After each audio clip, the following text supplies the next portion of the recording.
नमस्कार साथियों, स्वागत करता हूं आप सभी का एक बार फिर से नए वीडियो में। साथियों, हाल ही में अमेरिका ने वेनेजुएला पर हमला किया और वहां के राष्ट्रपति निकोलस मादुरो को गिरफ्तार कर लिया है। साथियों, अमेरिका ने इस ऑपरेशन को इतने शानदार तरीके से अंजाम दिया कि इसमें अमेरिका को किसी प्रकार का कोई नुकसान या क्षति नहीं हुई है।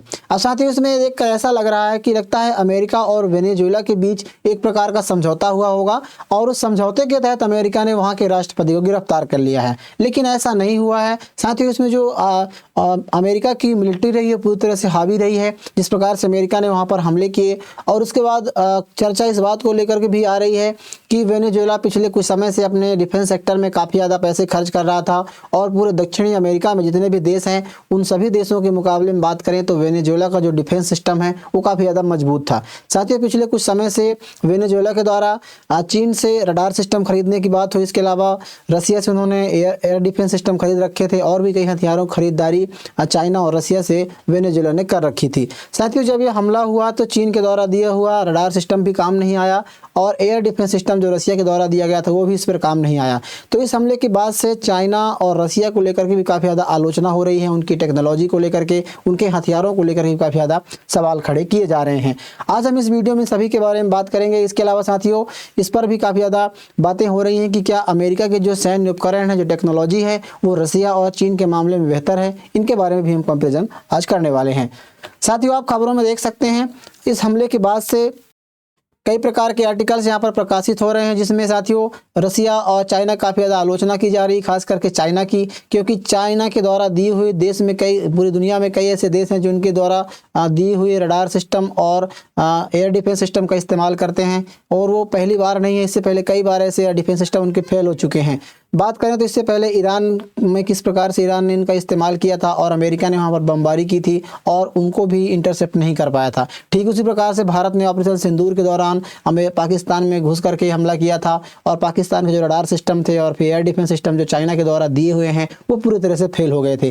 तो ऐसे में कहीं ना कहीं चाइना का जो डिफेंस मार्केट है या फिर डिफेंस के क्षेत्र में जो एक्सपोर्ट करने की मार्केट है उसको कहीं ना कहीं एक धक्का बताया जा रहा है।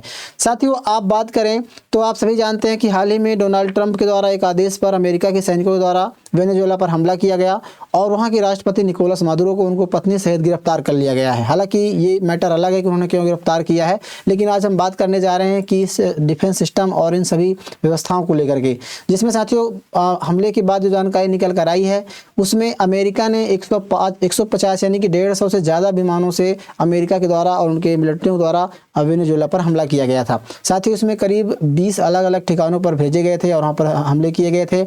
इसके अलावा जिनमें बात करें जिसमें जो हेलीकॉप्टर था जिसमें निकोलस मादुरो को गिरफ्तार करके वहां से लाया गया था उसकी दूरी के बारे में बताई जा रही है, यानी कि 100 फीट की ऊंचाई पर उड़ रहा था, यानी कि काफ़ी कम दूरी में उड़ रहा साथियों।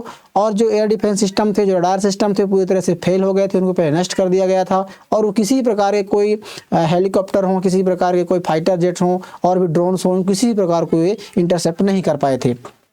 साथियों, आप तस्वीरों में देख सकते हैं इस प्रकार के धमाके किए जा रहे हैं। धमाके के बाद जो आप यहाँ पे देख रहे हैं कि जो हेलीकॉप्टर जाते हुए दिखाई दे रहे हैं तस्वीरों में, ये काफ़ी कम ऊंचाई पर उड़ रहे हैं और स्वाभाविक सी बात है जो एयर डिफेंस सिस्टम होते हैं या फिर रडार सिस्टम होते हैं इनको आसानी से पकड़ लेते हैं और यदि डिफेंस सिस्टम मजबूत होता है तो इनको ट्रैक करके और वहाँ पर इंटरसेप्ट भी कर सकते हैं, मार भी सकते हैं। इनके द्वारा कई प्रकार के बमबारी, गोला बारूद भी यहाँ पर गिराए गए हैं, बम गिराए गए हैं, जिनको लेकर काफ़ी ज़्यादा यहाँ पर तस्वीरें वायरल हो रही हैं।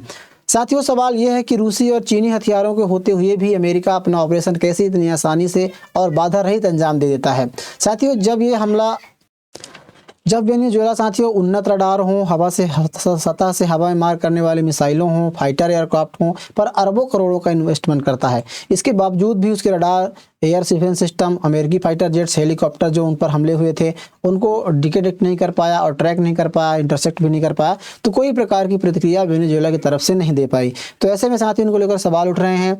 आपको बता दें कि अपनी रणनीतिक और सामरिक चुनौती के निपटने के लिए वेनेजुएला पिछले कुछ समय से काफ़ी ज़्यादा पैसे खर्च कर रहा है। बात करें तो उनके जो पूर्व राष्ट्रपति रहे ह्यूगो चावेज ने सेना के आधुनिकीकरण में जो प्रक्रिया शुरू की थी उससे आगे चल के मादुरो ने भी उसे निभाया और उन्होंने रूस से हथियार खरीदना शुरू किया। कुछ ही समय में रूस से वो हथियार खरीदने वाला प्रमुख देश भी बन गया था, यानी कि सबसे ज़्यादा देशों में इनका नाम भी था। इसके अलावा साल 2025 तक जो वेनेजुएला के पास रसिया के द्वारा हथियार थे उनमें साथियों कई वायु रक्षा प्रणालियाँ आ चुकी थी, जिनमें से S-300 जो एयर डिफेंस सिस्टम है। इसके अलावा लॉन्ग रेंज की missile BUK M2E medium range की मिसाइल थी। इसके अलावा इंगला S short range air defence system और भी कई प्रकार की एयर डिफेंस सिस्टम इनके पास थी। खासकर जो सबसे इंपॉर्टेंट एयर डिफेंस सिस्टम जिसे S वर्जन का यानी कि S-300 था, S-400 भारत इसका इस्तेमाल करता है। इसके अलावा S-400 चाइना भी इस्तेमाल करता है। तो इन चीज़ों को लेकर के भी काफ़ी ज़्यादा सवाल उत्पन्न हो रहे हैं। साथियों, बात करें सेना के बारे में तो वहाँ पर लगभग 1.2 लाख एक्टिव मेंबर हैं सेना के, और सेना 4 हिस्सों में बटी हुई है वेनेजुएला में। जो थल सेना है जो थल के क्षेत्र की रक्षा करती है। इसके अलावा नौसेना, वायुसेना और नेशनल गार्ड। नेशनल गार्ड साथियों अंदरूनी हिस्सों को या फिर अंदरूनी सुरक्षा को संभालती है। बात करें तो रूस से द्वारा दिए जो हथियार जिनमें से S-300 है, सुखोई फाइटर जेट्स हैं, तो ये सभी पूरी तरह से फेल हो गए और ये उनके जवाब में, अमेरिका के हमले के जवाब में कोई भी प्रतिक्रिया ये नहीं दे पाए। साथ ही इसके अलावा चाइना से भी इन्होंने काफ़ी ज़्यादा हथियार खरीद रखे हैं। बात करें चाइना के बारे में तो दुश्मन देशों के हवाई खतरों को डिटेक्ट करने के लिए उसने चीन से काउंटर स्टील्थ रडार सिस्टम खरीद रखा था JY-27A।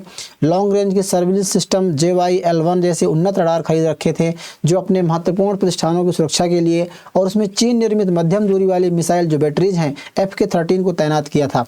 साथियों, इन हथियारों को आ जाने के बाद से वेनेजुएला सेना की जो अधिकारी बार बार ये कह रहे थे, दावा कर रहे थे कि उनकी जो हवाई सुरक्षा है कई स्तरों वाली है, यानी सबसे मजबूत है। खबरें ये भी आ रही थी कि जो पूरे लैटिन अमेरिका में, दक्षिण अमेरिका में जितने भी देश हैं उन सभी देशों में सबसे ज़्यादा जो एयर डिफेंस सिस्टम मजबूत है, डिफेंस रक्षा क्षेत्र जो मजबूत है वो वेनेजुएला का है। लेकिन साथियों हमला उसके ऊपर हुआ और कोई भी ये सब काम नहीं आए। बात करें साथियों, एक्सपर्ट का कहना है कि वेनेजुएला की जो रक्षात्मक रणनीति का मजबूत आधार चीन के द्वारा दिया जो रडार सिस्टम है वो सबसे इंपॉर्टेंट था, क्योंकि चीन ने इसे एंटी स्टील्थ सिस्टम बता करके बेचा था। उसका दावा यह था कि जो यह सिस्टम 5वीं पीढ़ी के जो फाइटर जेट होते हैं उनको भी डिटेक्ट कर सकता है। साथियों, अमेरिका के द्वारा भी जो यहाँ पर भेजे गए थे 5th जनरेशन के फाइटर जेट थे, हेलीकॉप्टर, चिनूक हेलीकॉप्टर जैसे थे, तो उनको डिटेक्ट नहीं कर पाया था। हमले की बात की जानकारी उन्होंने जहां पर दी है उनके अधिकारियों द्वारा, खासकर डोनाल्ड ट्रंप के द्वारा भी यहां पे जानकारी जो शेयर की गई है उसमें उन्होंने बताया है कि इस मिशन में जो अमेरिका के द्वारा इस्तेमाल किए गए थे उनमें बात करें तो MH-16M ब्लैक हॉक हेलीकॉप्टर, इसके अलावा MH-47G चिनूक हेलीकॉप्टरों के साथ साथ MB-22 एस्प्रे टेल्टर्स की तैनाती यहाँ पर की गई थी। ऑपरेशन के बाद साथियों अमेरिकी अधिकारियों के बयानों के अनुसार यह केवल एक हेलीकॉप्टर, उसमें अमेरिका को किसी प्रकार कोई नुकसान नहीं हुआ। उन्होंने बताया कि यहाँ पर सिर्फ एक हेलीकॉप्टर क्षतिग्रस्त हुआ है, फिर भी हुआ है कि बिना किसी बड़ी समस्या के अपने मूल स्थान पर लौटने में सक्षम रहा है। अब साथियों उल्लेखनीय ये है कि वेनेजुएला के जो सशस्त्र बल थे कर्मियों द्वारा वहाँ पर हालांकि उड़ते हुए, क्योंकि 100 फीट की ऊंचाई पर उड़ रहे थे तो स्वाभाविक सी बात है ये उनको देखा गया होगा, लेकिन उसके बावजूद भी वहाँ पर कुछ नहीं कर पाए हैं। साथियों इन सभी को लेकर के जो अभी हमले हुए हैं जिसमें प्रकार से इसमें चाइनीज़ की टेक्नोलॉजी या फिर रसिया की टेक्नोलॉजी और हथियार वहाँ पर फेल हुए हैं, उसको लेकर काफ़ी ज़्यादा चर्चाएँ हो रही हैं। ऐसे में सवाल ये उठता है कि क्या भारत भी चूँकि रसिया के द्वारा दिया हुआ इस्तेमाल करता है S-400, तो इम्पोर्टेंट बात यह हो जाती है साथियों कि जिस प्रकार से चाइना ने अभी पाकिस्तान को अपने एयर डिफेंस सिस्टम और रडार सिस्टम दिए थे, भारत ने ऑपरेशन सिंदूर चलाया था और वहाँ के एयर डिफेंस सिस्टम को निस्तेनाबूद कर दिया था। वहाँ की जो व्यवस्था है, यहाँ की जो उनके एयर डिफेंस सिस्टम पूरी तरह से ट्रैक नहीं कर पाए थे भारत के मिसाइलों को, भारत के ड्रोन्स को, उसके बाद भारत ने वहाँ पर हमला कर दिया था। अब चूँकि ऐसा नहीं है, भारत भी इसका इस्तेमाल करता है, चाइना रसिया के द्वारा दिए हुआ एयर डिफेंस सिस्टम इस्तेमाल करता है। हालांकि भारत S-400 करता है, उससे अपग्रेडेड वर्जन है। फिर भी डोनाल्ड ट्रंप जिस प्रकार से अमेरिका के द्वारा कहा जा रहा है कि हमारी जो टेक्नोलॉजी है और हमारे जो एयर डिफेंस सिस्टम है या फिर यूँ कहें कि हमारे जो फाइटर जेट्स हैं वो काफ़ी उन्नत तकनीकी हैं, इनको पकड़ पाना आसान नहीं है, तो बात ऐसी नहीं है। मानते हैं कि किसी हर एक चीज़ में चाइना और रसिया कहीं ना कहीं अमेरिका के बराबर ही हैं, और अमेरिका के जो एयर डिफेंस सेक्टर के जो इक्विपमेंट्स हैं, हथियार हैं, वो कहीं ना कहीं रसिया और जो चाइना है इनको टक्कर देते हैं। लेकिन फिर भी अब बात करने वाली ये बात होगी कि वहाँ की जो सैन्य ताकत है वो कमज़ोर है वेनेजुएला की, जहाँ पर अमेरिका ने हमला किया है। यदि ये हमला ताइवान पर किया जाता है, क्योंकि हाल ही में देखा किसी प्रकार से चाइना और ताइवान के बीच टेंशन बढ़ा हुआ है, तो ऐसे में ताइवान को अमेरिका के द्वारा समर्थन प्राप्त है, यानी कि अमेरिका के कुछ हेलीकॉप्टर जो हैं तो वहाँ पर वो रहते हैं। तो क्या देखने वाली बात ये होगी कि आने वाले समय में यदि चाइना और ताइवान के बीच कुछ तनावपूर्ण स्थिति बनती है, चाइना यदि हमला करता है, तो क्या ऐसे में अमेरिका के द्वारा दिया हुआ जो डिफेंस सिस्टम है, अमेरिका के द्वारा दिए हुए जो रडार सिस्टम है, वो ताइवान को बचा पाएंगे? तब देखने वाली बात होगी। बहरहाल बात करें रडार सिस्टम की या टेक्नोलॉजी के बारे में, तो तीनों देशों कंपेरिजन के मामले साथियों कई क्षेत्रों में अमेरिका आगे है, कई सेक्टरों में रसिया और चाइना भी इस मामले को लेकर के आगे हैं, तो ऐसी बात नहीं है। बहरहाल अब जब ये मुकाबला तीनों देशों या फिर दोनों देशों के संबंध में होगा, यदि अमेरिका और रसिया के बीच होता है या फिर अमेरिका और चाइना के बीच होता है, तब देखने वाली बात होगी कि किस देश की जो टेक्नोलॉजी टेक्नोलॉजी है, इसलिए इसकी जो रक्षा सामग्री है, सैन्य उपकरण है वो मजबूत हैं और काफ़ी उन्नत तकनीकें हैं।